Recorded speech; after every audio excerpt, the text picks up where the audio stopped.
Hi, my name is Nathan, and today we're going to do a comic book review of Spawn, issue number 331, brought to you by Rated Comics. Let's get to it. Just a little bit what happened previously in Spawn issue 330. The Exodus Foundation has been torn apart by the Forsaken. Now he has no masters. Meanwhile, the surprise return of the cybernetic Russian assassin Overkill could tip the scale in Jim Downing's favor. So we begin this issue with the story of Abel and Cain, our reenactment of it. After Cain murders Abel, his life and any real meaning it had truly began with the murder of his brother. It was an act of cruel necessity that led to his first exile. An exile that forced him to wander the vastness of earth for the rest of his days, never knowing any peace. And this act ensured that when he died, only one place he'd be destined for, and that was hell. And within a few heartbeats, he knew that from that day forward, he would do whatever it took to rule the earth again, and all who occupied it. And this demon comes up to him like, fresh meat to play with. So Cain goes into that his brother's death was an accident, a moment of madness when he let his anger prevail. And since that day, he doubted whether he would be able to take another life again. But he quickly relived that illusion, and he did just that, and many deaths after that. He lost himself in the first few years in countless shadow realms, exploring and educating himself in all dark practices. He learned, he grew, he got more savage, he started killing more in hell. In those days, a human presence was still a novelty in hell, and soon he began to acquire a reputation enough to attract the attention of Malboja, one of hell's many rulers. Malboja's like, tell me your name. I was known as Cain, but now I'm Cogs. That's a hell of a plot twist right there. I've heard many tales about you, says Malboja. I believe you could be a use of my army and me. Cain had no choice but to accept, because he needed to buy time, as he was still just one man. In order to take the throne in hell, he needed to increase his power and gather allies by his side. Serving Malboja's army gave him the chance to do both.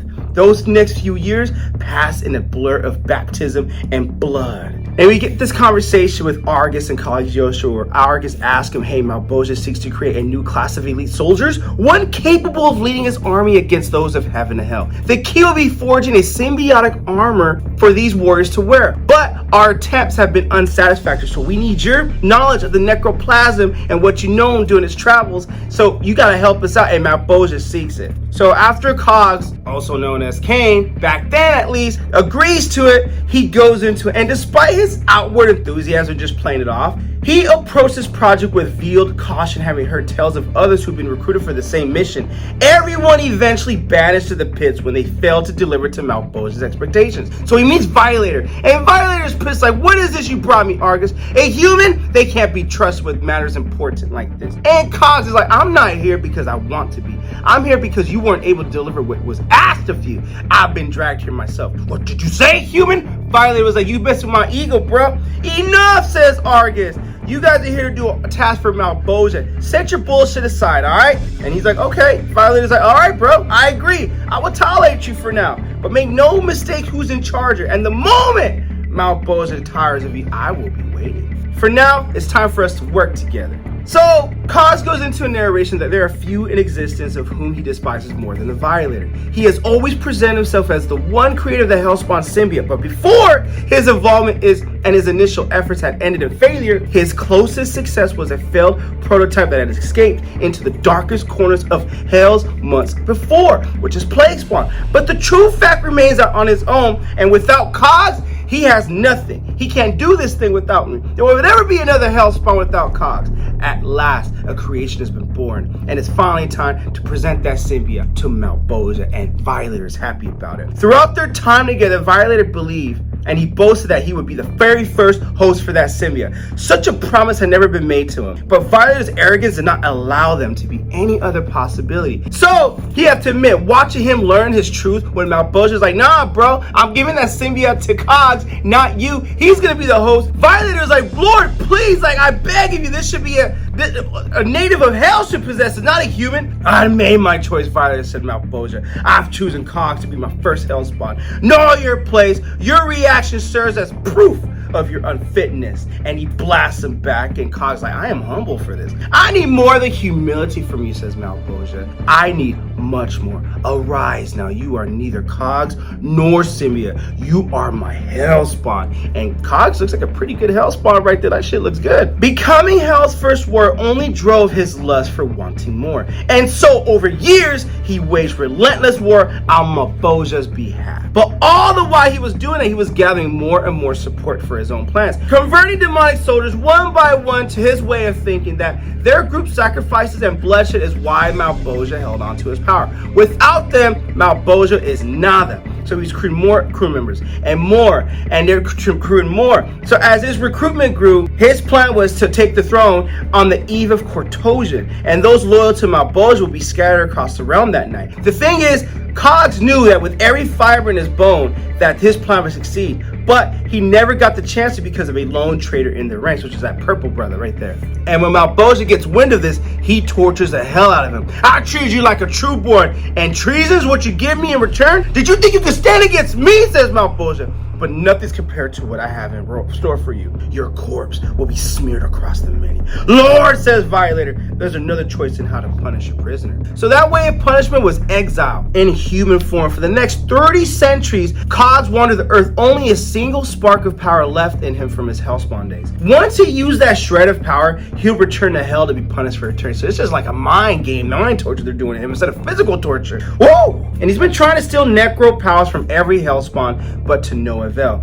Violator visits him every century just to pity him. You know what? I pity I have on you. I thought you would escape here by now. What's wrong with you? Are you stupid? Violator's just mind messing with him, you know? So Cog's like, okay, I'll decide to clap back at you. All those years, Malbosia never offered a symbiote to you. Why, Violator? Why? No matter how many failures he kept coming back to humans, not your kind. Imagine how little he thought of you. It's why he always called you a clown. So Violator wanted to glow, visit every century, just clobbers his ass. Don't talk to me like that. But in time, Violator forgot about him. They all forgot about him. And to Cogs, that was their greatest mistake, their greatest sin, which is why he is sin now. Because no matter how long it took, he was going to return to hell and claim his throne. His search for a useful Hellspawn never bore fruit. Everyone was a disappointment to him until he met Al Simmons, Spawn.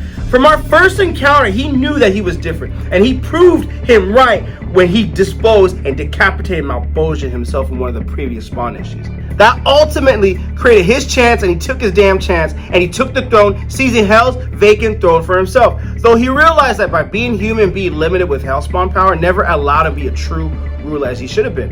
Why? Because he felt that heaven and the green world closing in. Both knew that with one sitting on the throne of hell, you have to wield enough power to destroy all of his enemies until they had powers first. So that was his mistake. Heaven, hell, and the green world. He needed a piece of all of them so he could truly possess the full potential of the throne's hell. So he battled and he raged for many months before he was able to claim even a tiny victory. But those encounters left him severely weakened. And when he tried returning to the kingdom, that world was somehow changed. While he had been away, the dead zones had been locked, preventing him from returning to his throne. But this time he swore it wouldn't be a third exile, because this time there was a way to beat them. So he began laying the groundwork towards the goal, towards the one outcome which he'll get everything. And to do that, after all these centuries, required a total transformation. First, he had to eliminate all those that he trusted, which is Nyx right there. The rest he needed to reinforce what they already believed, that he was a feeble, weak old man, and he wanted to be on Omega's island, being a prisoner, to have Plague Spawn there. That was always a plan. Now that he's completed his transformation, this is a reference to Spawn issue number 1, and when he, I guess, absorbed some of Plague Spawn's powers, and now he's becoming more powerful. And this is the brother that was at the end of issue Spawn 330. Now he's taking the meeting up with Spawn, and he knows it's a trap, but he's not concerned with that because he needs to acquire what he needs. So if Spawn wants to be the alpha for him to do that, he doesn't care. He's opening Hell's doors, so he'll play nice and he'll beat it out of him. Either way, the dead zones are getting unlocked, and that's where we end this issue. This is a compelling story about Cogs and going back in time, his rise and his fall and his rise again. I really dug it. I really absolutely dug it. Link in description if you wish to add this comic book to your comic book collection. With that being said, Spawn issue number 331. What you guys think of the comic book? Comment below, let me know. And also, if you like the content we're throwing up, you know what to do. Don't be shy, don't be stingy. Here at Rated Comics, we do awesome comic book reviews, comic book related content with the occasional comic book giveaway. Thanks again for watching. Until next time.